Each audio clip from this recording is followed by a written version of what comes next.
Bienvenidos. Somos Gente de Mundo, historias para contar. Un diálogo ameno, franco e intimista con quienes hacen la noticia. Gente de Mundo, historias para contar. Con Juan Carlos Jiménez, un caballero en el micrófono. Bienvenidos, somos Gente de Mundo, historias para contar, a través de Caribe Radio Online, la emisora del presente, la emisora del futuro. Como todas las tardes, como todos los viernes, Daniel Abello Cano en la producción digital, audiovisual y sonoro. Esta estación está dirigida por Carlos Julio Arzuza López. Yo soy Juan Carlos Jiménez Rodríguez y tengo el inmenso gusto de producir, presentar y dirigir Gente de Mundo, historias para contar. Un programa de radio en formato de redes sociales y a través de Caribe Radio Online. Usted puede vernos y seguirnos a través de nuestras redes sociales y de nuestro canal de YouTube, Gente de Mundo, historias para contar. Aquí estamos hablando con la gente que construye tejido social humano. Y en la tarde de hoy he querido invitar a una persona que con su trabajo construye indudablemente un mejor futuro, no solo para la región, sino para el país. Les hablo de Marlon Alberto González Vargas. Él es biólogo egresado de la Universidad del Atlántico, especialista en manejo de fauna silvestre, con más de 20 años de experiencia. Marlon, muy buenas tardes. Buenas tardes, Juancho. Bueno, tú eres biólogo de la Universidad del Atlántico. ¿Tú terminaste en la sede de la 43 o allá en la sede norte? Comencé en la sede de la 43 y a los 12 años más o menos nos pasamos completamente a la sede que está en Puerto Colombia. ¿Era una época tranquila o era una época de paros y de huelgas? Era una época de bastante movimiento en cuanto a los paros, te puedo decir. Bastante movimiento. Ok, perfecto. Marlon, viendo tu hoja de vida me parece muy interesante, más de 20 años ya casi de experiencia en este tema. ¿Qué es lo que especialmente haces? Bueno, a mí me apasiona mucho el tema de saber qué hay en un lugar. Entonces, esto se llama caracterización o monitoreo de fauna. ¿Eh? El tema de averiguar qué animales hay en un sector en particular para conocer la biodiversidad, para saber si hay procesos de rescate o procesos de ahuyentamiento, porque de pronto en algún momento se va a dar un uso diferente al suelo en donde se encuentra el lugar. Saber qué hay ahí, poder rescatar, poder contribuir con el tema de conservación, eso me apasiona mucho. Estamos hablando de zonas enmontadas, de alta vegetación, donde por lo general todo el mundo dice tener miedo. Cuidado, no te metas por ahí que te sale una culebra, que te sale un animal, que te pica. A ti te llama la atención, es todo lo contrario, ¿no? Es parte de tu vida, de tu proceso. Constantemente me preguntan cuando yo explico lo que hago, que trabajo de noche, que voy buscando serpientes, que voy buscando ranas, que pongo una red para capturar murciélagos. Lo primero que me preguntan es si no me da miedo. Pero la respuesta es, si no me apasionara y me diera miedo, definitivamente no lo haría. Entonces es como lo que lo mueve a uno. Cada quien está en su tema. Claro. ¿Sí? Entonces, esa vocación de biólogo nace ¿por qué? ¿Por iniciativa propia o estimulada por alguien? Bueno, siempre de niño me llamaba mucho la atención el tema de los animales, el tema de las formas diferentes. Empecé de hecho recolectando conchas marinas, ¿sí? Empecé recolectando conchas marinas desde muy niño y eso fue, mejor dicho, un impulso. Fue como la primera curiosidad que tuve de ver si eran diferentes. Y definitivamente ya las identificaba como en diferencia, al menos de forma, al menos de estructuras. Luego la pasión continuó y terminé estudiando biología. Claro. Y en estos 20 años de experiencia hay muchas anécdotas, muchas historias. Has viajado mucho por el país, has vivido en gran parte del país y no en todo el país. Generalmente cuando haces esos viajes y vives fuera de diferentes regiones, cuando vives en diferentes regiones fuera del departamento del Atlántico, ¿hay similitud en la naturaleza? Bueno, precisamente eso es algo que nos convierte en un país muy especial. La biodiversidad tan elevada que hay en Colombia nos lleva a ubicarnos en posiciones muy a los primeros niveles en cuanto a biodiversidad.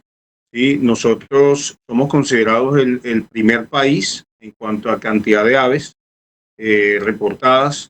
En cuanto a plantas, también tenemos una posición muy elevada, lo mismo anfibios, lo mismo reptiles, los mamíferos también. Entonces, así como son variados los animales, son variados los ecosistemas. Tú te vas a La Guajira y te das cuenta no solamente que es una zona mucho más desértica, que la vegetación es diferente, sino la fauna, definitivamente la fauna es diferente. Tú te vas a la región andina y encuentras que aparte de que se integra la cordillera, pues no solamente cambia la vegetación, sino por supuesto la fauna y en todos los componentes, en las aves, en los reptiles, en los anfibios, en los mamíferos.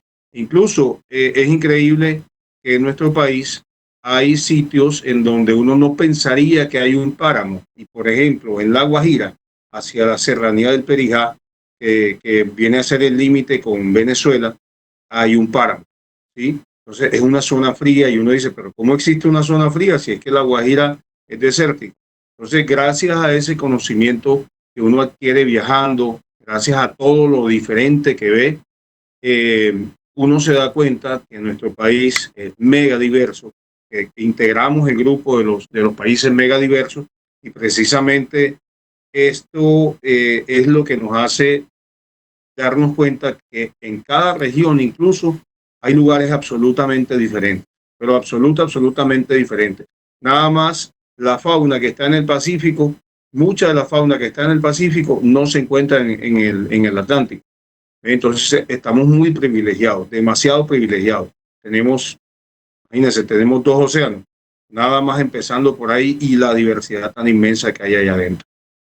Pero fíjate que paradójicamente, al ser un país tan rico en temas naturales, también es un país que hoy hay un país preocupado, ¿verdad? Porque hay cierta tendencia a acabar con la naturaleza, están desviando nuestros ríos, nuestras quebradas, el cauce original y formal, están talando árboles, quemando árboles en la Sierra Nevada de Santa Marta, la ciudad de Barranquilla permanentemente amanece con un hollín, dicen que es el resultado de esa quema indiscriminada de bosques que están haciendo en la Sierra Nevada de Santa Marta. ¿Cómo se explica que siendo un país tan rico en ese aspecto, nosotros los colombianos no estemos despiertos y prevenidos a cuidar nuestro entorno? Mancho, hay un tema que se vuelve bastante parcial para los que tenemos el conocimiento, pero se vuelve muy imparcial para los que no. Hay un aspecto muy importante del país que se está explotando en muchos lugares, que es el turismo en áreas naturales. Porque si hablamos de ecoturismo, el ecoturismo tiene una connotación un poco más profunda, es un poco más estricto, ¿sí?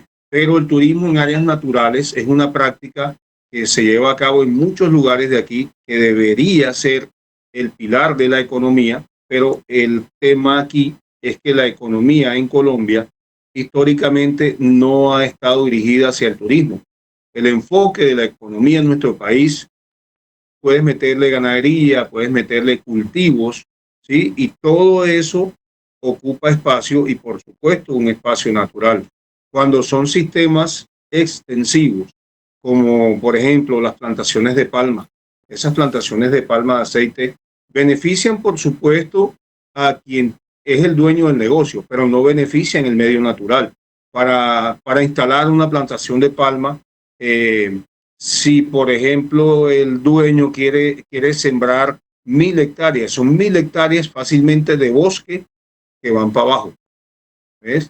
Entonces, gracias a la permisividad que hay en cuanto a los entes territoriales y a pesar de que tenemos mucha ley ambiental, de todas maneras, mientras se cumplan ciertos requisitos, que me parece que deberían ser un poco más estrictos, hay permiso, valga la redundancia, hay permiso para el establecimiento de cultivos, hay permiso para la ganadería extensiva, que también afecta muchísimo. Hay permiso, por ejemplo, para la minería y todo este tipo de procesos, todo este tipo de procesos que cambian el uso del suelo y el uso del suelo natural, ¿no? Claro. Precisamente son los que afectan.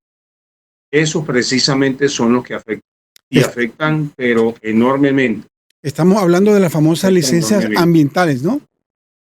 Sí, por supuesto que sí. Esas licencias ambientales tengo entendido que son costosas, que tienen un manejo político, que no son muy fáciles de obtener, ¿no? Eso es lo que entiendo yo, que son costosas. Definitivamente no. ¿No? Definitivamente no, pero siempre que se pueda pagar el permiso, siempre que, como te digo, se cumpla con unos requisitos mínimos, les van a dar aval para que hagan la explotación. ¿Ves? Por ejemplo, si hay una demanda en cuanto a un producto que tenemos aquí en el país, en este caso hablemos del carbón, he tenido mucho trabajo, mucha experiencia trabajando en minas de carbón. Si hay el permiso y hay la demanda, tenemos aquí el mercado y, por supuesto, se va a explotar el recurso. ¿Ves? El daño que se hace realmente es irreversible porque hay programas de reforestación, hay programas de revegetalización y aún así, aún con estos programas, el daño que queda hecho es muy grande. Hay desplazamiento forzoso de animales, hay todo este tema de cambio de la estructura del suelo, hay tala de bosques, hay destrucción de acuíferos, hay contaminación de acuíferos, y por más que se tengan procesos compensatorios, los procesos compensatorios nunca son suficientes, porque no es lo mismo decir, no, es que vamos a sembrar 2.000 árboles, ¿verdad? Sí, se siembran los 2.000 árboles, eso es magnífico, van a sembrarse 2.000 árboles, pero los árboles que fueron derribados, los árboles que fueron talados, son árboles fácilmente que pueden tener hasta 200, 300 años. Entonces la compensación realmente no es un proceso favorable y amigable con el medio ambiente. ¿Tiene la naturaleza alguna forma de manifestar su inconformidad, el dolor que siente ante esta crudeza del hombre? Pues mira que yo tengo un caso muy particular o miro casos muy particulares de cuando la naturaleza de alguna forma se revela. Vámonos a todo este tema de inundaciones, vámonos a todo este tema de avalanchas. Si nosotros cambiamos la estructura que ya tenía la tierra, ¿verdad? Y por eso precisamente son las raíces, donde todo está unido, donde todo está con una forma especial, y así debe conservarse o así debería conservarse. En el momento que nosotros modificamos esta estructura, el medio puede colapsar. Y desafortunadamente, por lo general, los asentamientos humanos se encuentran a la orilla de los ríos, ¿sí? O a la orilla de las ciénagas, o en las pendientes de una montaña. Entonces nos afectan las inundaciones, nos afectan los deslizamientos de tierra, nos afecta incluso la existencia de un volcán. Aunque eso es un poco indescifrable, ¿verdad? Y de pronto ahí no tengo un conocimiento muy amplio en cuanto al tema de la erupción de un volcán, pero el establecerse un asentamiento humano en un lugar en donde hay un peligro inminente natural, en algún momento la naturaleza pues reacciona o por un ciclo o por algún otro tema y se ve afectada a la población humana, y sabemos que la afectación no es una cosa pues como tan sencilla. Mira el terremoto o los terremotos que acaban de ocurrir, que desafortunadamente pierden la vida personas, pero ¿cómo controlamos eso si en algún momento en donde están hoy nuestras ciudades, ¿verdad? Que nos llevan a cada vez tratar de buscar más progreso y ampliar las fronteras de las ciudades, pero ¿cómo hacemos para controlar lo que pasa tanto debajo como encima, como alrededor de todo nuestro entorno? Si estamos rodeados finalmente de naturaleza, y la naturaleza en algún momento tiene que moverse, tiene que modificarse, y eso muchísimas veces nos afecta. Y a nombre del progreso, precisamente, estamos acabando con la naturaleza, ¿no? Y es a nombre de ese progreso que se están haciendo las locuras, las diabluras más grandes del mundo, ¿no? Ahorita hablabas del ecoturismo. ¿Estamos preparados realmente en Colombia para hacer ecoturismo sin que esto afecte a la naturaleza? Eh, si se capacita adecuadamente al personal que puede ejecutar todo este proceso, todos estos proyectos de ecoturismo, y se tiene un manejo sobre todo de un tema que se llama capacidad de carga, que tiene tanto que ver con la cantidad de animales que hay en un lugar, por si acaso ese lugar como un área natural con las condiciones adecuadas es requerido para traslado de animales de algún otro proceso, y además de eso se debe tener en cuenta la capacidad de carga de la cantidad de humanos que podemos ingresar al área sin afectarla o afectarla de una manera más amable.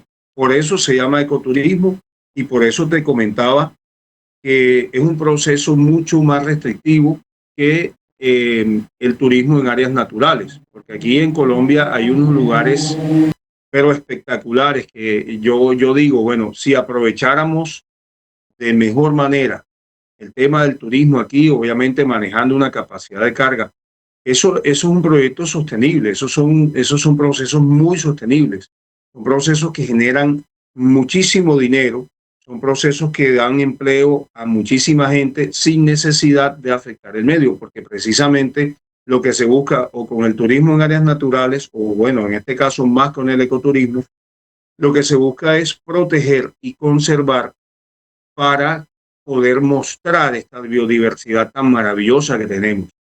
¿Ves? Entonces, la idea es afectar el medio lo menos posible, que las personas sean, si ya eran conscientes, porque sí, el campesino, muchos campesinos son conscientes del tema de conservación y tienen unas prácticas bastante responsables y amables con el medio, pero en su mayoría, por temor, por ocupación de espacio, por conveniencias, la gente por lo general está afectando a la fauna. Y si no controlamos la capacidad de carga en el ecoturismo, entonces no se vuelve viable. Pero viable sí es, porque ecosistemas variados tenemos. Mira todo la Macarena, la Sierra Nevada de Santa Marta. Mejor dicho, nosotros estamos en un paraíso, en un verdadero paraíso que realmente no estamos explotando adecuadamente. Hablemos de nuestro departamento, el departamento del Atlántico. Es muy común, tanto tú como yo hemos escuchado esa frase común al decir de la gente que nuestro departamento, nuestros pueblos son un peladero, que no ofrecen ningún atractivo desde lo natural. ¿Qué piensas tú al respecto? Yo pienso que hay un desconocimiento muy grande, porque yo que me conozco muy bien nuestro departamento, puedo, y de hecho he invitado a muchísima gente a que lo conozcan. Aquí hay una diversidad también impresionante. Aquí, aunque no tenemos la elevación que tiene la Sierra Nevada, ¿verdad? Que está por encima de los 3.800, los 4.000 metros, aquí tenemos una elevación que no llega a los 500, llega a los 477 metros, que está ubicada en Piojó, ¿sí? Y esa parte alta tiene una riqueza natural impresionante. Tiene un arroyo de agua cristalina que está ubicado en los Charcones. Tenemos en Usiacurí todo el tema de caminatas ecológicas, y tenemos lo que llaman ellos allá agua viva, que son pequeños pozos de agua que de cierta manera nos cuentan que son medicinales. Tenemos en Sabana Larga y muchos municipios y corregimientos que están alrededor, tenemos el embalse del Guájaro. Tenemos aquí mismo en Puerto Colombia nuestro mar, que de pronto no serán las playas blancas, pero a ver, el solo hecho de ir al mar y estar frente al mar da muchísima paz, da muchísima tranquilidad. Entonces nuestro departamento es bastante, pero bastante diverso, bastante variado. Dicen que no, que es un peladero porque lo consideraban que era todo plano. Y miren lo que les estoy contando. No es plano, definitivamente. Tenemos Galapa, Juan de Acosta, Piojó, Tubará, Usiacurí y Baranoa. Esos municipios aquí en el departamento son los que integran toda la parte montañosa de nuestro departamento. Y los demás municipios, por supuesto, también tienen muchos atractivos, ¿ves? Muchísimos atractivos, tanto culturales como naturales. Entonces, es mucho desconocimiento porque quien va, por ejemplo, a los Charcones o quien va al Chorro de San Luis en Tubará, se da cuenta que aquí en nuestro departamento, y hay muchísima gente aquí mismo de Barranquilla, que no conoce eso. Yo en algún momento Me incluyo. tuve un manejo de turismo en áreas naturales y llevaba a la gente y la gente era sorprendida cuando llegábamos a los Charcones. Decían, Claro. pero ¿cómo está esto aquí en el departamento? Entonces, te das cuenta, es básicamente un desconocimiento. Así es, y ahí me incluyo yo. Yo no conozco esa zona de la cual has hablado muy puntualmente. Marlon, en el perímetro urbano, ¿qué podemos decir, por ejemplo, del Malecón y de la Ciénaga de Mallorquín? ¿Eso sí hay una reserva natural? ¿Sí se le está dando el tratamiento adecuado?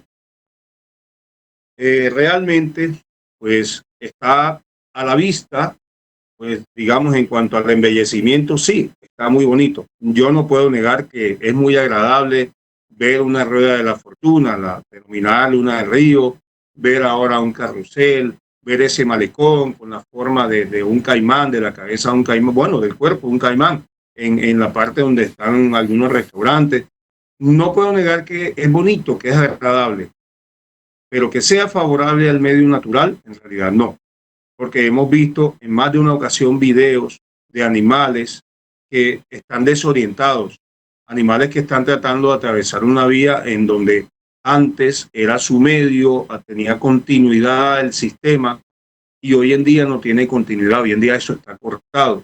Vemos que avanza la construcción, el crecimiento demográfico de nuestra ciudad es impresionante y aunque sea favorable para muchos, aunque genere empleo, no es favorable en realidad para el medio ambiente. La Ciénaga de Mallorquín fue señalada como una área hermana de un área en Norteamérica en donde hay gran cantidad de arribo de aves migratorias en 2 épocas del año. Y eso es magnífico. Pero haber hecho una construcción como la que se hizo en un área que en realidad es tan pequeña, porque nuestra Ciénaga de Mallorquín, en comparación, por ejemplo, con el Parque Isla Salamanca, el Vía Parque Isla Salamanca, que está aquí mismo en el Magdalena, aquí en Palermo, hacer una comparación con un lugar como ese, somos prácticamente una pequeña isla, ¿ves?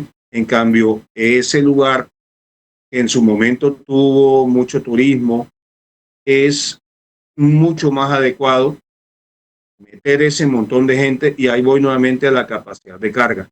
Yo no tengo conocimiento, no sé si se haya hecho, pero el estudio de capacidad de carga para Ciénaga de Mallorquín, para el mismo Puerto Mocho y para toda el área de Malecón, que es la orilla del río, debe ser hecho. Es necesario que se haga. ¿Por qué? Porque yo he estado en el sendero de Ciénaga de Mallorquín, que sí, está bien, puede ser una reserva, pero en su momento se han cometido muchísimos errores.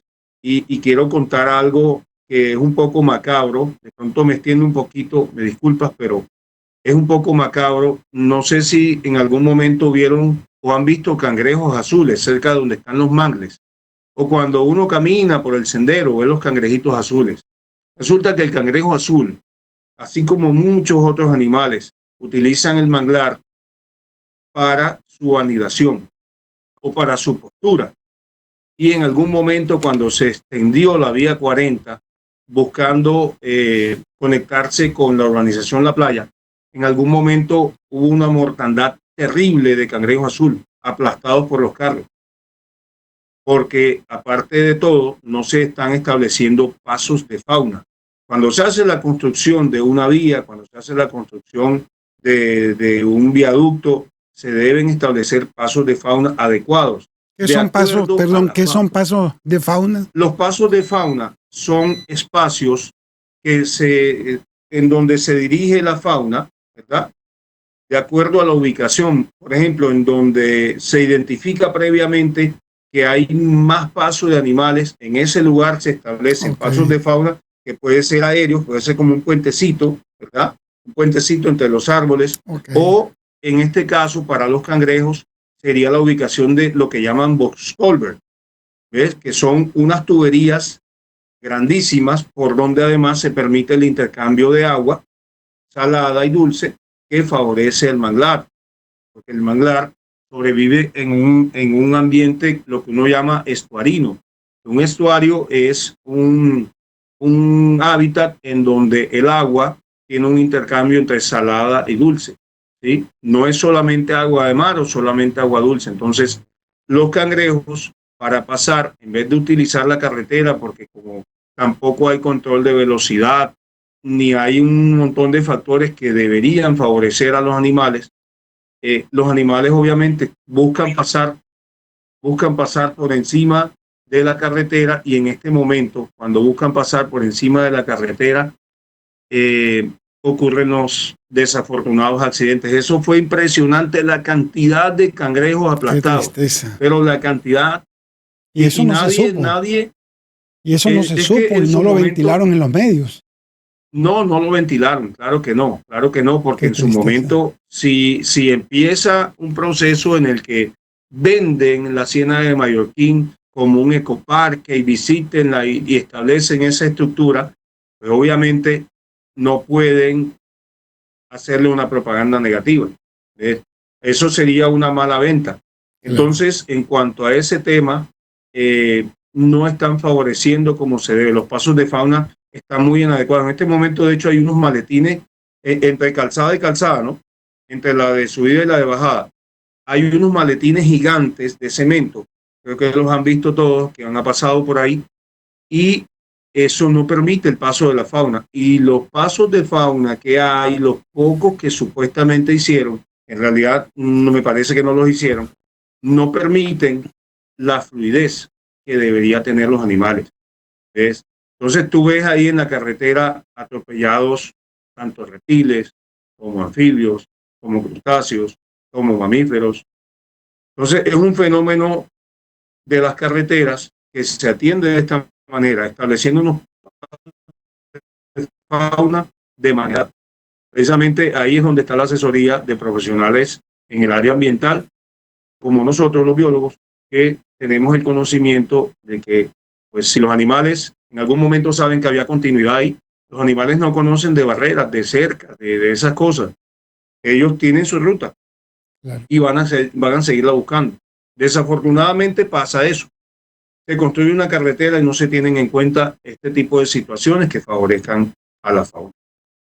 Qué triste y preocupante todo eso que nos has contado, y cuánto hemos aprendido en esta tarde contigo, Marlon González Vargas, biólogo de la Universidad del Atlántico con amplia experiencia en el manejo ambiental. Marlon, no sé si es envidia de la buena, de la mala, o tristeza o rabia, no sé, pero el tema, ahora que hablabas de parque, me acordé del Parque Jardín Botánico en comparación con un jardín botánico de Bogotá, de Medellín, que son hermosos, tú los conoces.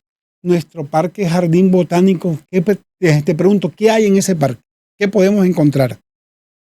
Aparte de gatos abandonados, porque parece que todos los gatos los dejan ahí. Abandonados. Sí, claro. Mira, qué bueno que preguntes eso y que toques ese tema. Cuando yo estaba estudiando en la universidad, en algún momento se nos daba la oportunidad de ir al jardín botánico por observación de diferentes fauna, ¿no? Resulta que el jardín botánico tiene el privilegio de que tiene un acuífero. Ahí hay un acuífero natural, ¿verdad? Obviamente se ha deteriorado muchísimo, pero ese acuífero sigue existiendo. Sin embargo, hay vertimiento de aguas hervidas, que se mezcla en algún momento con el agua, que en realidad es agua potable, porque es agua que está brotando de la tierra, es agua que viene filtrada del nivel freático, lo que uno llama, ¿verdad? Que son como ríos subterráneos. Resulta que nosotros alcanzamos a hacer un estudio de lo que uno llama edafofauna, que es la fauna que está asociada al suelo y a la hojarasca. La hojarasca es todo este montón de hojas, todo este residuo natural que crea como una capa protectora del suelo. Y ahí encontramos solamente ahí, en ese lugar, encontramos más de 9 especies de reptiles pequeños, especies diferentes, ¿verdad? Aparte de las iguanas, aparte de lo que uno llama los polleros. Tuvimos la oportunidad de levantar esta información y hacer una publicación. La publicación, de hecho, se llevó a la instancia que publica aquí con el Instituto Alexander von Humboldt. Es una revista indexada. Esa información nos quedó como referencia, pero hoy en día el Jardín Botánico cambió completamente la estructura porque cogieron y limpiaron esa hojarasca, y no se trata de pronto de decir, no, que dejen eso ahí porque eso es basura. Para nosotros lo vemos como basura, pero el espacio mira toda la fauna que te digo que protegía. Y no solamente asociado están los lagartos, están insectos de los cuales no se levantó gran información, pero la falta de un conocimiento adecuado, la falta de una asesoría que favorezca a estos medios, porque el Jardín Botánico no es muy grande, el Jardín Botánico hace una forma de L y no es muy grande, pero era un espacio que podía aprovecharse muy, muy bien, de hecho, para una clase al aire libre y enseñarle a los muchachos, así no fuera necesariamente de la universidad a los estudiantes de biología, sino a los estudiantes de un colegio, se les podía aprovechar el espacio para mostrarles lo que hay, lo que tenemos aquí mismo dentro de nuestra ciudad.